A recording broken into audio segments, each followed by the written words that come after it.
Papa mummy के लिए best gift कारवा मिनी।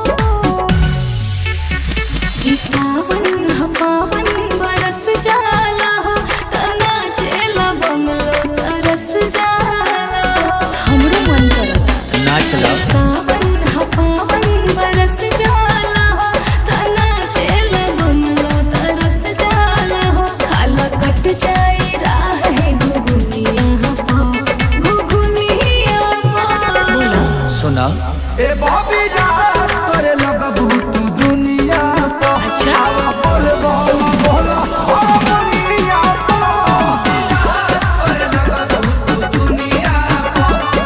बोल बोल दुनिया को जैसे जैसे बोल जैसे जैसे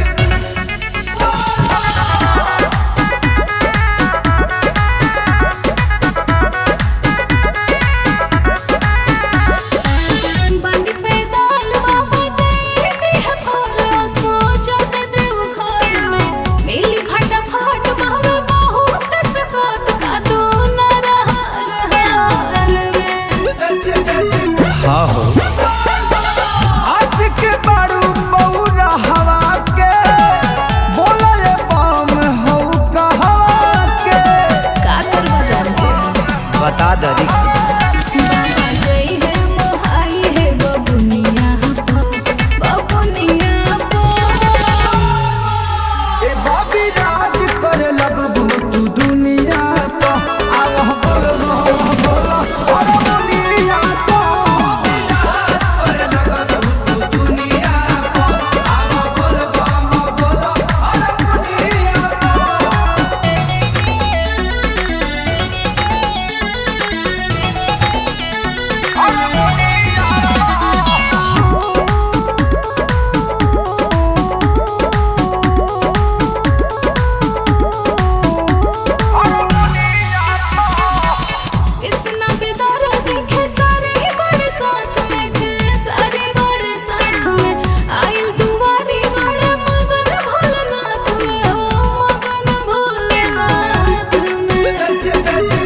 मगन नहीं कर। अच्छा भइललु भेसवा कवरिया के पैदल चलेलु छोड़ गड़िया के।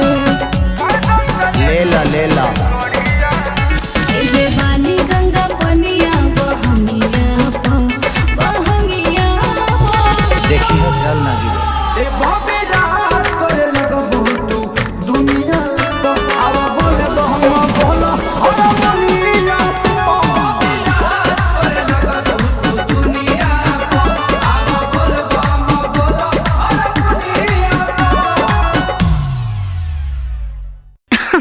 अरे पूरा इंडिया हिली बाबू, खाली तू देखत जा।